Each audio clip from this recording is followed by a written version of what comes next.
Okay, so I'm trolling a bit with the title, but the general premise of this is Aquaman is a basically underused character that I'm just confused as to why DC Warner Brothers as a whole haven't pushed a little harder with promoting the character. I feel the movie box office, as I've thrown up here, I mean Aquaman has made more money than Batman as a franchise in the cinema, which is should be an indicator that fans or there is a fan base for the character. But instead, year after year, the character gets ignored. I mean, this was it the second one or maybe even this one. This wasn't even going to make it to screens. I believe like Hamada or there was another one of these DC regime changes that they're okay, go on, let's just push it out. This movie has made more than Batman. An underused, under celebrated character that was a joke for years made more money than Batman and still holds the title. So, I mean, I kind of want to discuss why it is the way it is and what they should be doing and the potential going forward for the character. Not that I have any control or anyone's even going to listen to me, but I figured I'll talk about it. So it's like, so why is Aquaman, and this goes for a lot of other characters, but specifically right now, like underused and under celebrated. I think a lot of it comes down to studios just generally being, I don't know if lazy is the right word, but they're set in their ways. They're set in their ways. Batman's probably still a Batman movie. Batman's probably still a Batman show. What about the Flash? Well, it's not Batman. Or even during the animated phase, there's a whole phase of movies. It was always like a character, but make sure Batman's in it. Flash Point was basically like Flash and Batman.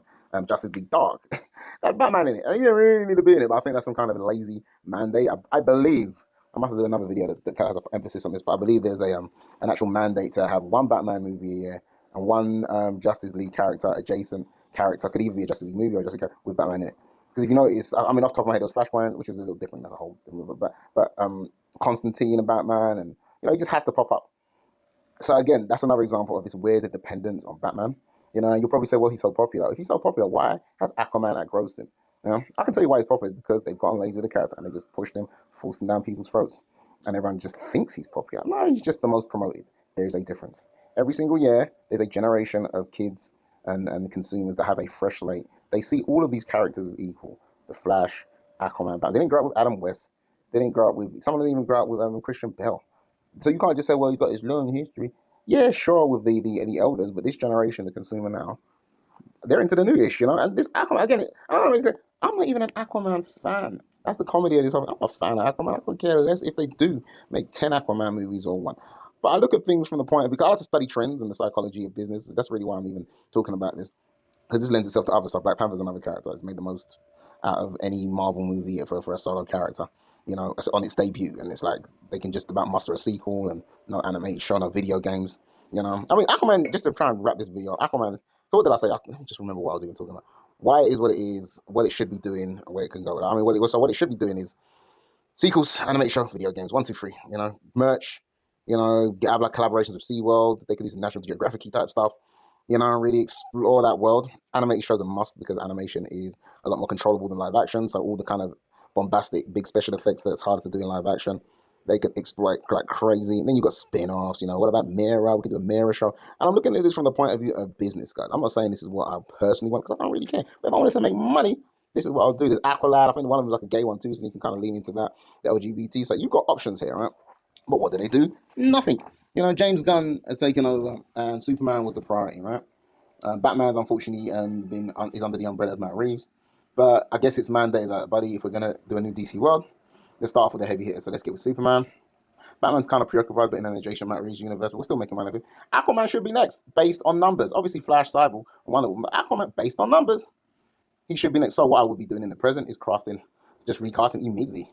Immediately. I mean, I've got a big, any actor that fits the bill, try and make him different from Mama. I mean, it's even more apparent and more important to make it more different from Manuel because Manuel is playing a Lobo in this universe, so absolutely you're gonna have to switch things up a bit. But yeah, look, I keep saying Alan Richardson would be so perfect, but maybe a bit too on the nose because he did play Aquaman in the CW's Flash. But you can get an Alan Richardson type. They're all over Hollywood. Get a tall blonde guy. Get one of the Hemsworths, bro. I mean, there's two tall ones. You can get the other one that played The Witcher or whatever, or just anyone, man. You get a wrestler, you know. So that's what I would be doing. He would be, and again, these stories.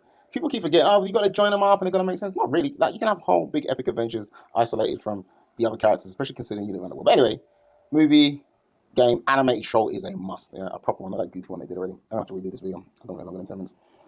And then what else we got? Right. So why it was what it was, what I would do now, what I go doing it. Well, I think that's it really. I don't have to go further than that.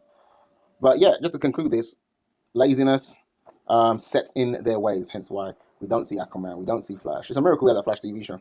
Wonder Woman, the way they treat female-led IPs in this space is pretty terrible. And I'm not even talking about the SJWs. I'm talking about just from business. If I want to make money, there's so many different audiences you could exploit. You can call it woke, you can call it whatever. I call it business, yeah.